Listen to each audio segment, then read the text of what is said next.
बंगाल में एक खबर आपने देखी कि सारे टीएमसी टूट के जो सांसद 20 गए थे एनसीपीआई में, उन्होंने लोकसभा अध्यक्ष से मुलाकात की, ओम बिरला जी से, कहा कि हमारी सीटिंग अरेंजमेंट अलग कीजिएगा और उनका फैसला भी एनसीपीआई मर्जर 12 फाइनल होने ही वाला है, उसमें कोई शक नहीं है कि वो उसको ओके ही मिलेगा तो वो एनसीपीआई के सांसद हो जाएंगे।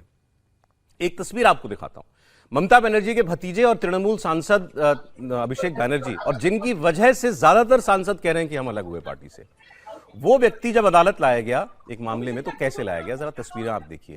ये देख रहे हैं, ये पुलिस का क्या कहते हैं सर इसको, शील्ड, पुलिस की शील्ड जो आप देख रहे हैं। कौन सा वहां पर दंगा हो रहा था, कौन सा वहां पर कोई जो है पत्थर फेंक रहा था, इसके लिए ये शील्ड लगानी पड़ रही है। अंडे का डर, अंडे का डर, ये अंडों से बचाने के लिए अभिषेक बनर्जी को ऐसे शील्ड के साए में घेर करके उनको अदालत में लाया गया। ये एक मामला जो है चल रहा है, जब वो डीजे वाला मामला हमने आपको बताया था ना, म्यूजिक उन्होंने कुछ बयान दिया था जिसको हेट स्पीच में माना गया, और वो उस मामले में जब उनको पेशी के लिए बोला जा रहा था, वो नहीं जा रहे थे अदालत, तो उनके वकील ने कोर्ट में ये कहा था कि हम चले तो जाएं, लेकिन वहां अब ये तय कीजिए कि पुलिस को ये कहिए कि ये सुनिश्चित करे कि कोई अंडा नहीं मारेगा हमारे क्लाइंट को, मतलब अभिषेक बनर्जी को अंडा नहीं लगना चाहिए।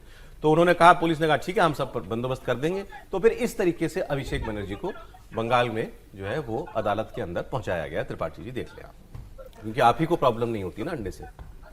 नहीं मतलब अंडे पड़े क्या? नहीं भाई, तो मुझे तो नहीं दिख रहा कोई मार भी रहा है। नहीं, मैं तो कह रहा हूं भाई, गुस्सा लोगों का ठंडा हो गया, अंडा खत्म हो गया। ये मतलब मैं समझ ही नहीं पा रहा हूं कि आप लोग इसको इतना गंभीर क्यों बना रहे हैं, अदालत भी गंभीर हो गई। अरे अगला कोर्ट में कह रहा है भाई, वो तो कहेंगे ही, अंडा लगता है तो उसकी बदबू आती होगी, मतलब थोड़ा विचित्र लगता है ना। आप बना के खा ले तब तक तो ठीक है, लेकिन आपके ऊपर दाना दन पड़ रहा है तो मुश्किल होती है। टमाटर की सब्जी बनाई अच्छी लगती है, लेकिन टमाटर कोई मंच पे पड़े तो खराब लगता है। तो मुझे लगता है कि ये प्रतिकार का तरीका है। अच्छा है कि न्यायालय में उन्होंने बताया, उन्होंने ये कतई नहीं कहा कि मुझे कोई मारना चाह रहा है, मुझे कोई ईंट पत्थर मार रहा है, मेरे ऊपर कोई हमला कर रहा है, ऐसा नहीं कहा। बंगाल के लोगों को भी अब थोड़ा अब इसको पीछे छोड़ देना चाहिए। अच्छा है, जो प्रतिकार आपको करना था आपने कर लिया, और शुभेंदु अधिकारी को भी तय करना चाहिए कि किसी भी स्थिति में इस तरह की स्थितियां आगे न बने। लेकिन फिर मैं कह रहा हूं, जो अंडे बंगाल में चले वो हिंसा नहीं थी, न वो हिंसा है। चलिए, बंगाल में जो कुछ बदल रहा है, समाज में क्या बदला, लोग पूछते हैं ना कि भाई ठीक है सरकार आई, क्या बदला। एक घटना से आपको पता चलेगा क्या बदला। पहले तो शुभेंदु अधिकारी की जब सरकार बनी थी, कोलकाता में बीच सड़क पर बहुत हंगामा हुआ था, क्योंकि इन्होंने एनक्रोचमेंट वालों को हटा दिया था। इन्होंने ये कहा था कि ऑर्डर निकाल दिया था कि कोई सड़क पे नमाज नहीं पड़ेगा, तो लोग बड़े नाराज थे, कुछ कट्टरपंथी लोग, उन्होंने काफी हंगामा किया था कोलकाता में, पत्थर भी चले थे। तो उन्होंने पहला ही स्ट्राइक वहां पर किया कि भाई ये तो अब हम सहन नहीं करेंगे। पुलिस ने सख्त कार्रवाई की, थाने पहुंच गए थे, डीसीपी के दफ्तर पहुंच गए थे, मुख्यमंत्री खुद, कि पुलिस वालों को डरने की बिल्कुल जरूरत नहीं, मैं तुम्हारे पीछे खड़ा हूं। अभी उन्होंने रिसेंटली एक स्टेटमेंट दिया मुर्शिदाबाद की वायलेंस पे। आपको मालूम है मुर्शिदाबाद में 2 लोगों की हत्या कर दी गई थी, हिंदुओं की, और बहुत बड़े पैमाने पर वायलेंस हुई थी वहां पर। और तब ममता बनर्जी ने कहा था, उनकी पार्टी ने, कि तो बांग्लादेश से लोग आए थे, उन लोगों ने कर दिया था। मुर्शिदाबाद की उस घटना को लेकर के भी सरकार बड़ी सख्ती कर रही है, और बड़ा साफ साफ उन्होंने कल एक स्टेटमेंट भी दिया कि मुर्शिदाबाद में दंगा करने वाले कौन थे ये हम सबको मालूम है और सबका इलाज किया जाएगा। खबर यह आई कि जानी मानी लेखिका तस्लीमा नसरीन वो कोलकाता लौट रही हैं 20 साल के बाद। 20 साल तक उन्होंने कलकत्ता नहीं आने दिया गया। सोचिए आप, ये हालत है। मतलब टीएमसी लेफ्ट के राज से लेकर के ममता बनर्जी का 15 साल हो गया। तस्लीमा नसरीन जो अपने देश से जिनको बेदखल कर दिया गया, बांग्लादेश से, वो भारत में शरण लेने के लिए आई। वो कोलकाता को अपना घर कहती हैं कि मेरा घर है, लेकिन उनको कोलकाता में भी रहने का अधिकार नहीं मिल पाया। क्यों?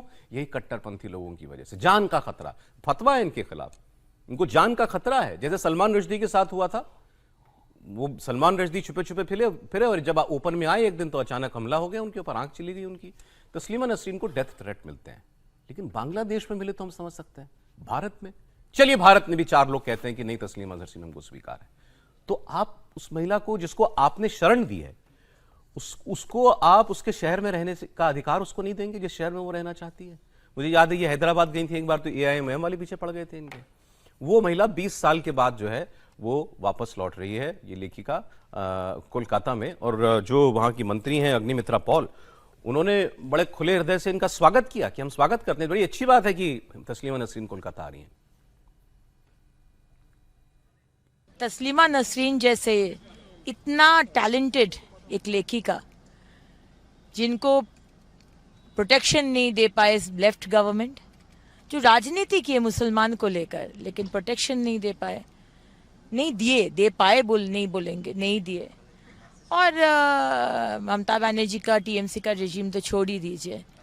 आज 1 तारीख हम सुने हैं तस्लीमा जी आ रहे, और हम तो चाहेंगे उस इवेंट में हमको बुलाया जाए कि ना जाए। हम तो उनका किताब के बहुत बड़े फ़ैन हैं। जिस तरह से कुछ ना समझ कर, माने कुछ ना चिंता करके वो प्रतिवाद किए हैं अन्याय का, स्पेशली महिला के ऊपर अन्याय का, तो ये तो मुझे बहुत खुशी है। कसूर क्या था तस्लीमा नसरीन का, इतना और बता दूं, मैं प्रोफेसर साहब कमेंट करेंगे इनके आने पर। एक किताब लिखी इन्होंने लज्जा, मैंने वो किताब पढ़ी है। उस किताब में क्या है, ये बांग्लादेश में दंगे होते हैं और उन दंगों में एक माइनॉरिटी हिंदू परिवार कैसे अपनी जिंदगी बचाने की जद्दोजहद कर रहा है, ये उस किताब का क्रक्स है। और उस किताब पर उनको जान से मारने का फतवा हो गया था। जी, कितनी बड़ी बात है इनका कोलकाता 20 साल बाद आना। नहीं, बिल्कुल कहा आपने लेफ्ट की बात कर दी, आपने टीएमसी की बात कर दी, लेकिन कांग्रेस की छोड़ दी आपने। जयपुर लिटरेरी फेस्ट में गहलोत ये चाहती थी शरीक होना, अच्छा, और गहलोत की सरकार थी, मना कर दिया गया इनको। ये पैनल में थी लेकिन इसके बावजूद भी इनको मना कर दिया गया।